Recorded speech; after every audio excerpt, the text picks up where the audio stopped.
What's up, everybody? We're back. Summer vacation's over. Took a summer break, took a month off from the videos, dropping videos, and I'm back. I got a drone actually, so we're gonna be dropping drone footage and even, using the physics, using the TTM physics behind the drones and showing how, showing about how these things move and how they relate to TTM notation. But actually, as far as Scratch tutorials, I'm actually gonna be falling back from a lot of the Scratch tutorials that I've been dropping. I've been dropping consistently, giving my heart out, dropping mad tutorials for everybody for about half a decade. But, so right now we're about to move on to the next realm. And we'll be doing, Scratch tutorials and stuff, from time to time, but we're gonna be focusing on different sciences that relate to hip hop art forms.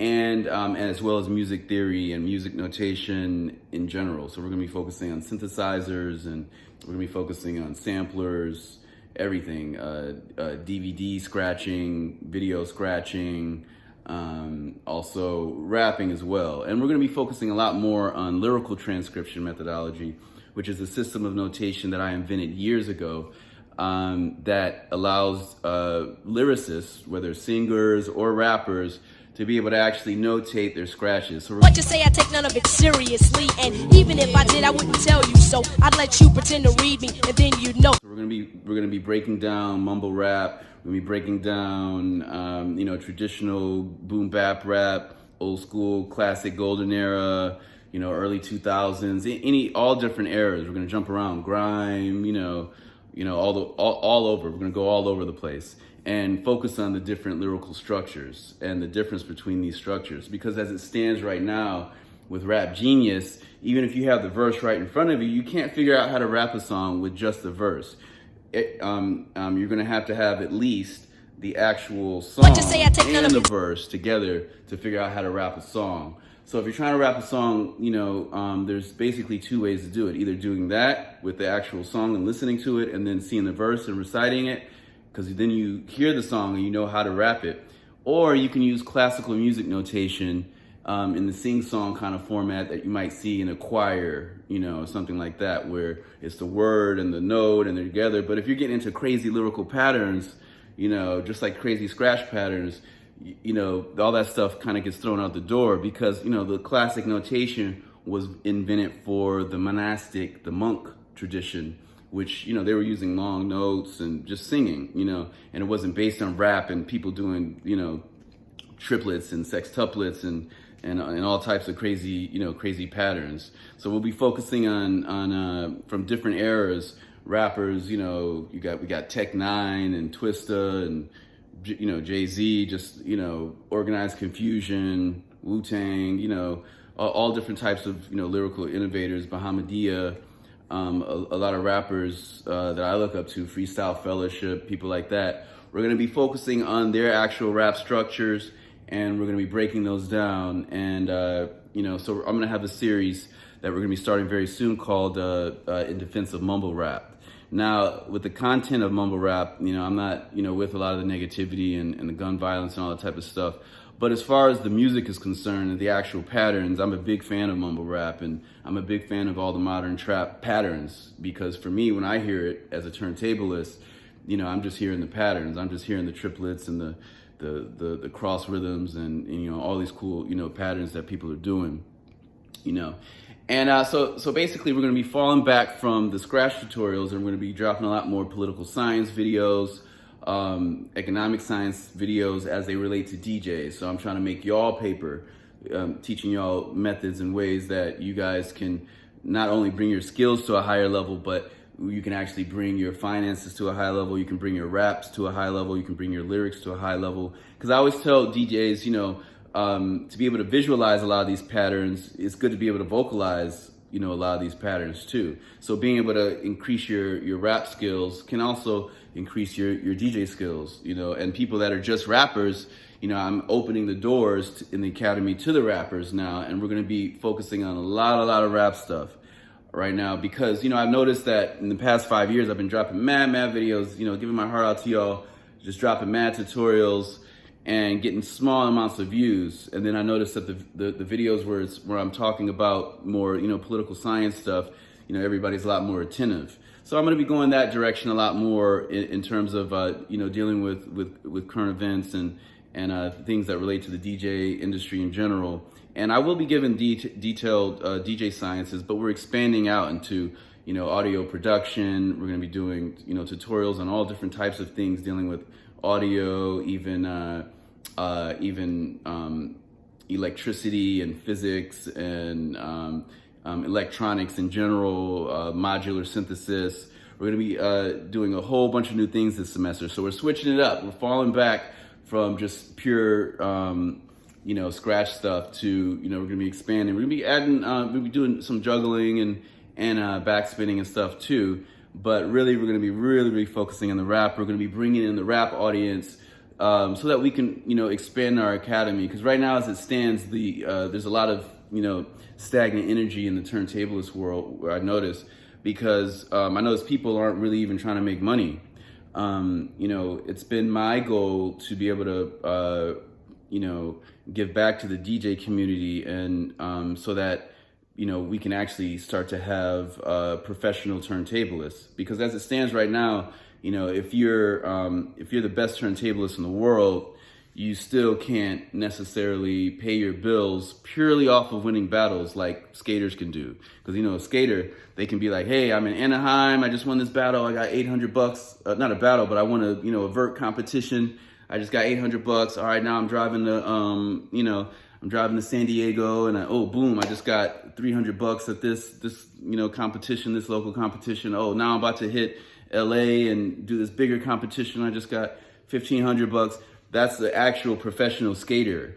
And as it stands right now, if you're a turntablist, it's like, boom, you win DMC, you get $1,000. Boom, you win Eddie Mariano's San Diego Scratch Open, you get $1,000. That's $2,000. You win my battle, you get $500. Boom, that's $2,500. But $2,500 is not gonna win you. Is not gonna pay your bills for the whole year and feed you for that whole year, unless you're living with relatives, or you don't have to pay rent or something like that, So for people that are seeking to become professional turntablists, my attempt of making this battle was to help, push these things forward and help, get the ball rolling as far as, turntablists getting paid. And since I came out with my battle, like my last video on this, there's more battles coming out, like the San Diego Scratch Open No Tricks battle. Eddie Mariano's, shout out to him. With Scratch for Shoe TV, giving people super big cash prize of $1,000, and that's ill. That's really ill. So now we're getting closer to that, but I don't think this generation is really ready for that yet. I think maybe these kids that are 8-year-olds right now, by the time they're like 15 or something like that, maybe those kids are going to be like, yeah, I'm going to be a pro scratcher or whatever, So since that's a little bit more in the future, we're going to, backtrack a little bit and really focus on rap and lyrical transcription methodology, as well as, other science as well, like I was mentioning before. So yeah, basically I'm falling back on the scratch stuff because I realized that turntablists aren't really trying to make money on a professional level. I'm talking about across the board. Cause like, let's say Eddie Mariano's battle, I applied for it because I'm like, hey, I want to win $1,000. Who doesn't want to win $1,000? All I gotta do is sit in a 2-minute video. I could win $1,000. And only about maybe a dozen people applied to his battle. And, so I was like, wow, only a dozen people won $1,000. And then in my battle, only about 5 people applied. I'm like, wow, only about 5 people want $500, and the first and the second and third place winners get $100 too. And I'm like, wow, so people don't, really want to make money. And I noticed that if let's say you look at some other battles, like the Scratch Nerds battle that happened earlier this year around the holidays, about 180 people applied. 180 people applied to a battle that had no cash prize. I think maybe they had some needles, some Ortofon needles. This is the DJ Odalan's Scratch Nerds battle. I noticed that 180 people applied for no money. Meanwhile, Eddie's battle, he drops it $1,000 and only, you know, a dozen people apply. So I'm like, when you do the math on that and you add all that up, that basically equates to like turntablists, or the turntablist scene now, the scratch turntablist scene now is they're not looking for money. They're not looking to make money off of their art. So if somebody's not looking to make money off their art, that means that these people are not trying to be professionals.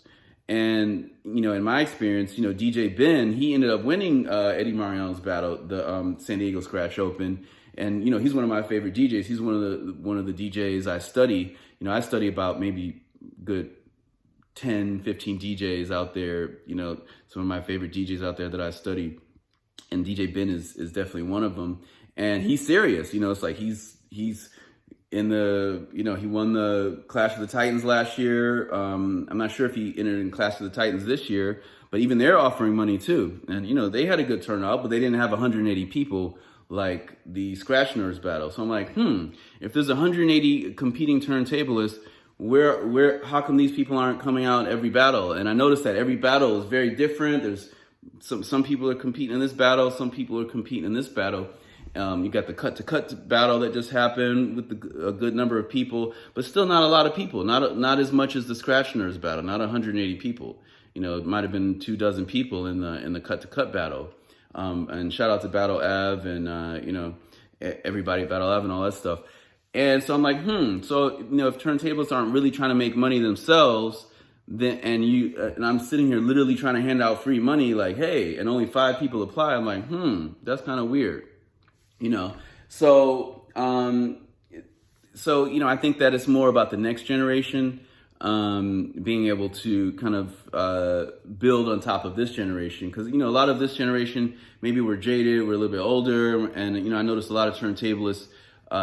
You know, although there are a lot of younger turntablists under 20, there's a lot of turntablists that are over 20 and everybody's got jobs, and, you know, COVID is also obviously a major factor in lower turnout and people being discouraged to enter battles and stuff like that. And maybe also people having lost in battles in the past and being discouraged. But I was really surprised. I was surprised that none of the top DJs that you see in winning a lot of the battles actually applied to my battle. And so I thought about it. I was like, you know what, that most likely means that, you know, the turntablist community is more into praise from a specific community. Like, hey, I'm a D Styles fan and I want D Styles to judge me, and that's it. And I want to win this particular battle. Not like, hey, I'm trying to scratch and come up and make money. I think it's more the turntables community. We're not trying to make money. People are just trying to, you know, kind of join a battle where there's people that are judging that they look up to, and maybe they want those people to kind of see what they're doing. And that's cool. That's cool. I'm not trying to diss that, but that's called being an amateur. And with TTM Academy, I'm looking to help you all, give you all the tools to be able to transition from being an amateur to being a professional. So right now, like I was saying before, it's very, very difficult to be a professional full-time scratch DJ. Even some of the biggest DJs in the world, you know, aren't touring. And now with COVID, you know, touring in general is kind of dead.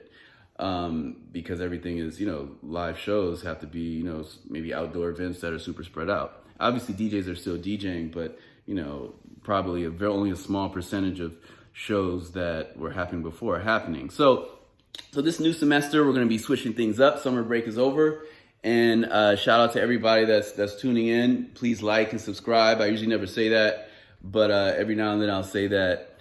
Yeah, we're going to be dropping a lot of gems that nobody else has, as far as rap science and you know, things like that, as well as, you know, music science, DJ science, scratch science, and different notations and things like that. So we're going to be doing historical stuff as well. We're going to be going into history, because if you're a DJ and you're floating around and you have no idea of the history of hip hop, or even the history of music in general, or even the history of the world in general, then you're not going to be prepared. So with TTM Academy, I'm here seeking to give you all the tools to be able to be a well-rounded musician, a well-rounded innovator, a well-rounded turntablist, a well-rounded rapper, a well-rounded artist in general. So this site is to help everyone and bring things to higher levels. We're also going to be dropping a lot of technologies, samplers,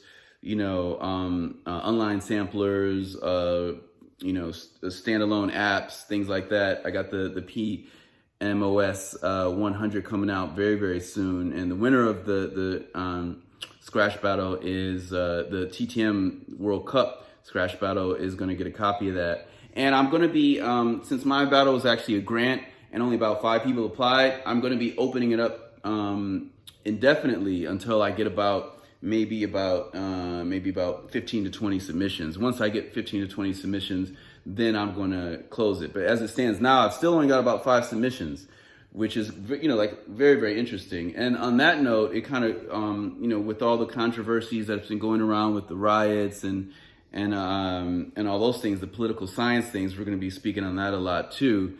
And, because I noticed that there's a lot of polarization within the turntablist community. There's a lot of racist turntablists that came at me. So if you're a racist turntablist, please delete this.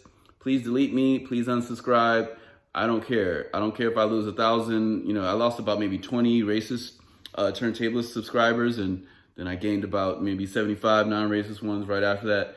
So, I'm not mad at the racist people that are like on the All Lives Matter tip and all that type of stuff that have been, leaving negative comments and stuff like that. This is hip hop is a culture that is not detached from just DJing in general. So if you're a racist DJ, you're faking the funk, because part of, when you hear Rakim or you hear, Public Enemy, it's not just some random art. It's really relating to real cultural movements and real struggle and real oppression. So I'm going to be talking about, those things too, to, help educate not only DJs, but, laymen, people who are watching this, as well as artists in general, musicians and rappers and, people that want to know more about history and how they can improve their skill sets and, make themselves a more well-rounded artist. Yeah, so that's basically it. So shout out to everybody. The TTM World Cup battle is now an open-ended battle, and we're just gonna cut it off probably around maybe Halloween or something like that. Because remember, this is a biennial. It's only gonna happen every 2 years. Every 2 years, I'm gonna be doing the TTM World Cup. So next year I'm not doing it, but 2022. I'll be doing it again. And also to all the Skater Girl supporters, shout out to everybody. Everything's coming together. We just got the drone, and we're adding the drone footage and adding the kind of icing on the top of the cake, the cherry on top of the sundae. We're adding all those different things in. And so it's coming along really, really well. The film is amazing, and then the battle record to all the Kickstarter supporters, the 7-inch record will be sent to y'all when the movie's sent out. So I want to just say peace to everybody, and we're switching things up, falling back from totally nerding out, and on the scratch stuff, and we're gonna nerd out more so on the rap stuff, because part of this form of education is to be able to reach broad audiences, and turntablism is very niche, but there's millions of turntablists out there, but most of us, we're all broken apart, and rap is more of a thing that kind of connects all of us together. So I'm going to be bringing all the different rap diaspora together through lyrical transcription methodology, and we're going to be focusing on these different rap patterns. So let's say we're talking about the Drake and the XXXTentacion pattern, where it's like da da da da da da da da da da da da. Just like within scratching, you can be like pause, waka waka waka tu, pause, da da da da da da da. You could stab it. You could be like pause. So we're going to be talking about scratching as it relates to rapping, as well as just rapping and rap notation in general, because you're not going to find any rap notation in general anywhere on the internet. You might see, like these websites that'll be like now this and or like those websites that are kind of like the people that aren't within the hip hop world looking out from it from a scientific level, and they'll be like, oh look at this Lupe Fiasco or like a Kendrick Lamar verse, and they'll put some symbols or something like that, but it's not really breaking it down on a scientific level. And we're going to be going in on the rap stuff. So look forward to mad tutorials coming out, but we're going to be switching it up. We're going to be doing a lot more information for the whole world, not just the turntablist community. So this semester we're expanding. We're expanding the school and we're expanding the curriculum. And also we've got Turntablism 101 coming out on Udemy very soon. Right now I'm having to re-listen to the whole 23 hours of lectures to create the pop quiz that's within the program. So that's going to be available on Udemy very, very soon. All right. Yeah. So peace, everybody. All right. Peace.